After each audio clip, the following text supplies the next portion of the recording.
확정 수익률이라는 게 있을까요, 없을까요? 그 계약을 해지할 수 있다, 없다. 중도금 대출이 불가한 경우에는 정계약을 해지할 수 있을까요, 없을까요? 자, 다섯 번째 질문인데요.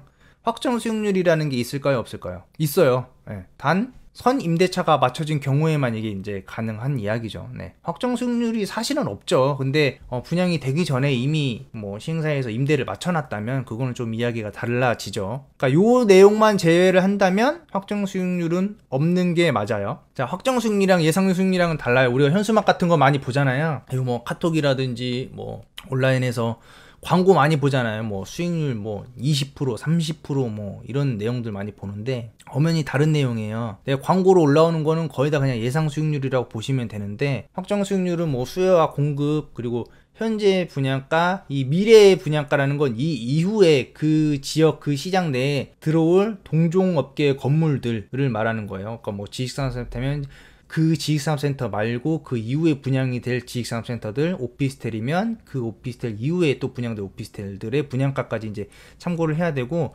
거기에 이제 현재의 임대 시세와 임대 시세가 과거부터 현재 그리고 앞으로까지 지금 보통 해마다 얼마 정도의 상승률로 올라가느냐, 뭐 법정 상승률도 있겠지만 거기에 못 미치는 경우들도 있으니까 그걸 통해서 적정 그 수준의 임대료를 도출을 해서 요게 이제 확정 수익률로 가는 거고, 예상 수익률 같은 경우에는 보통은 진짜 예측하는 거니까 현재 금융 정책과 그 대출 비율과 현재 이제 이자, 뭐 현재 부동산 정책, 그리고 이런 것들을 가지고 거기에서 금융 비용과 그 뭐 각종 뭐 법적인 재반 비용들을 이제 도출을 해서 예상 수익률을 내는 거고, 이렇게 해서 이제 예상 수익률이 이제 들어간다라고 보시면 되고요. 확정 수익률과 예상 수익률은 반드시 다른 거고, 이 부분은 여러분들이 그 광고에 현혹되지 않으셨으면 하는 바람입니다. 당신이 뭐 수익률 20%라고 그랬잖아, 당신이 뭐 수익률 30%라고 그랬잖아, 근데 왜 이렇게 안 나와? 라고 한다고 해서 그게 어떤 법적 책임을 물을 수는 없다라는 말씀이고요. 네, 이렇게 그 횡복회로를 많이 돌리는 분양 직원들이 있어요. 근데 이거 이전에 여러분들께서 이제 보수적으로 접근을 하셔야 되고, 이건 어디까지나 예상이니까 제가 여태까지 그 영상을 많이 올려드렸잖아요. 그런 것들을 통해서 여러분들께서도 스스로 얼마든지 예측을 해보실 수 있는 거예요. 네, 여섯 번째는 이제 정계약 이후에 그 계약을 해지할 수 있다, 없다, 요 문제인데, 이거는 굉장히 여러분들께서 많이 궁금해 하시고 또 불안해 하시고 뭐 그런 내용인데, 해지할 수 있어요. 해지할 수 있는데 이게 좀 조건이 좀 까다롭습니다. 이거는 제가 어떤 한 현장에 계약서를 좀 스캔을 떠본 건데, 여기서 일단 여러분들이 알아야 할 내용들이 8조 이제 뭐 계약 해지 및 위약금 이렇게 나와 있잖아요. 여기서 갑은 시행사고 을은 계약자예요. 네, 여기서 이제 갑 등은 보통은 시행사, 뭐 이제 신탁사, 시공사 뭐 요런 것들을 이야기를 하는데, 보통 이제 계약서에 도장을 찍을 때 시행사랑 시공사 도장은 꼭 같이 들어가는 경우가 대부분입니다. 네. 일단 요거는 꼭 아셔야 돼요. 그러니까 일단 여기서 계약을 쓸 때 우리가 갑을 관계를 사실 좋은 의도로 쓰지는 않잖아요. 근데 갑이 시행사고 을이 본인이 되는 거예요. 여기 지금 8조에서 이제 이게 1항이고 이제 이게 2항인데, 2항이 보면은 제 1항과 제 6항 제 1호에 의한 계약 해제 또는 해지 시 을은 분양금액의 10% 상당액을 위약금으로 갑에게 귀속하기로 한다, 이런 내용이 있는데, 일단 해제 또는 해지를 먼저 우리가 좀 알아봐야 될 것 같은데, 쉽게 생각하면 해제는 애초부터 없던 일이에요. 애초부터 없던 계약이고, 해지는 지금부터 이 계약은 없는 계약이야, 이 계약은 무효야, 이렇게 되는 거예요. 네, 이렇게 이해를 하시면 되고, 그러니까 해제를 할 때도 나는 분양금액의 10%를 위약금으로 갑한테 줘야 돼요. 그러니까 계약금 포기해야 된다, 이 말이에요. 근데 이 제 1항을 보면은 갑은 을이 본 계약서에서 정하는 사항을 위반하거나 아래 각 호에 해당하는 행위를 하였을 경우에 갑은 14일간의 기간을 정하여 2번 동안 이제 최고 한 후 그 이행이 없을 경우에 본계약을 해지할 수 있다. 이를 이유로 을은 뭐 갑 등에 대해 일체 민형사상의 의의를 제기하지 아니한다, 이렇게 됐잖아요. 그러니까 요거는 갑이 을한테, 시행사가 계약자한테 계약 해제를 요구할 수 있는 내용이에요. 요게 12가지나 됩니다. 뭐 읽어보시면 뭐 입주업체 가능업종이 아닐 때나, 뭐 건물 용도이해로 사용하거나, 뭐 승인 없이 이제 변경하였을 때, 대지지분, 공유면적, 공동시설을 부당하게 사용했을 때, 갑의 승인 없이 타인에게 양도 뭐 했을 때, 뭐 담보를 잡았을 때, 을이 고의 또는 과실로 목적물을 훼손하거나 갑등에게 현저한 손해를 발생시켰을 때 각층의 설계 기준을 초과하는 기계나 장비를 이제 반입해서 뭐 설치하거나 적재를 했거나 시설물을 원형을 이제 변경하거나 타 업체한테 뭐 위해를 주거나 관리기구가 정하는 제방 규정을 위반하거나 계약자가 파산, 회상 등 절차 신청이나 이제 결정이 있는 경우에, 그리고 분양 금액을 납부 기일 내에 연속하여 2회 이상 미납부 또는 중도금을 2개월 이상 연체하거나 잔금을 납부 기일로부터 2개월 이내에 납부하지 않은 경우, 요거는 이제 사실 중도금 이제 무이자로 이렇게 하는 경우들은 여기까지는 크게 이제 문제는 없을 건데, 이제 그 이후에 입주 지정 기간이 만료되고 나서부터는 2개월 이내에 납부하지 않으면, 그러니까 이 2개월 동안에도 사실은 그 입주 지정 기간 동안에 잔금을 내지 않았다는 거는 그럼 중도금을 갚았을지 안 갚았을지 모르겠는데, 그럼 중도금에 대한 이자도 이제 자기가 부담을 해야 되고, 이 잔금을 내지 않는 거에 대한 연체료도 또 부담을 해야 돼요. 그러니까 돈이 좀 많이 커지는 경우인데, 뭐 이런 경우들, 그리고 뭐 부정한 방법으로 입주를 했거나 뭐 입주 가능 업체가 아니어가지고 뭐 해지 사유가 발생한 거, 갑이 본 계약의 목적을 달성할 수 없다고 판단한 경우, 뭐 이렇게 아무튼 시행사가 계약자한테 계약을 해지할 수 있는 이유는 12가지가 됩니다. 12가지. 근데 여기 제6항 제1호 보면은 제6항 갈게요. 제6항 을은 다음 각호의 경우 본계약을 해지할 수 있다. 자,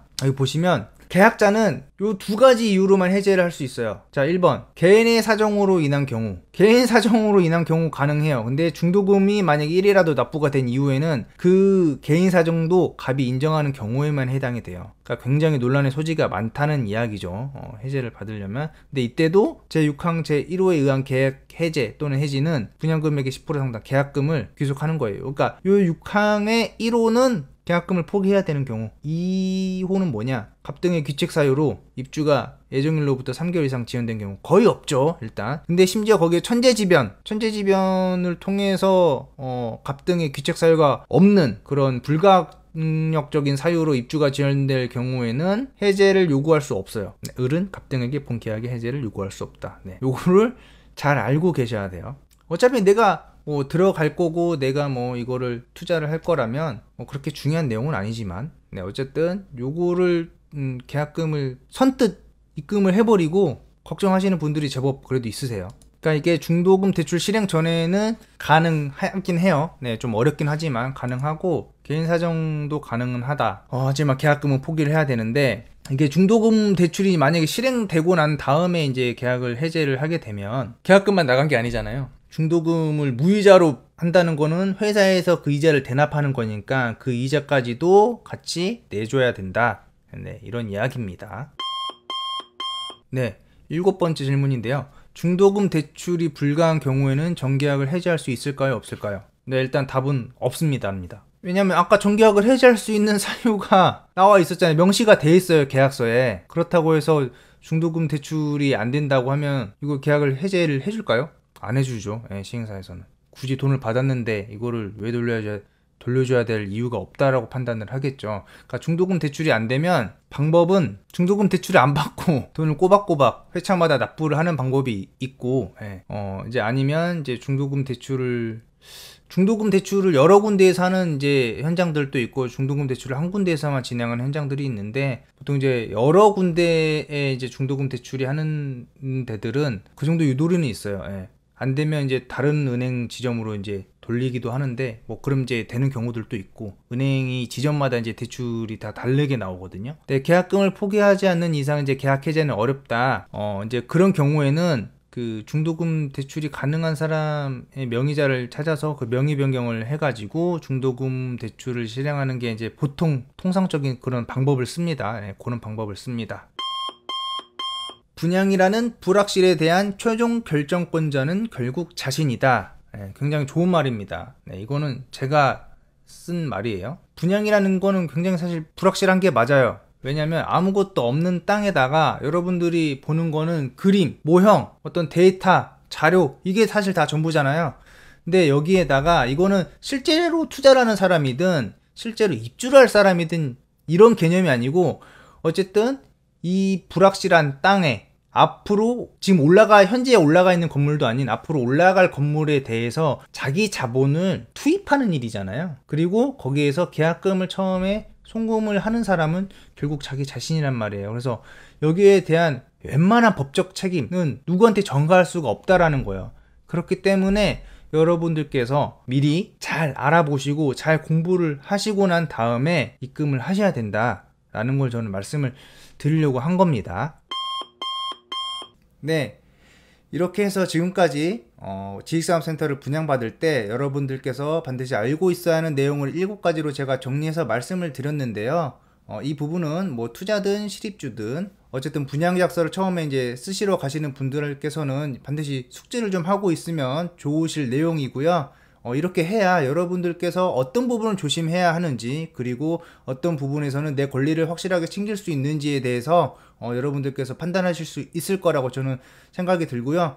오늘 이 영상이 여러분들께 좀 도움이 되었으면 하는 바람입니다. 그럼 저는 부동산 정보의 맥을 짚어보는 부정맥TV였고요. 구독, 좋아요, 댓글, 그리고 많은 관심 부탁드립니다. 알림 설정까지는 안 바라고요. 그럼 다음에 만나요.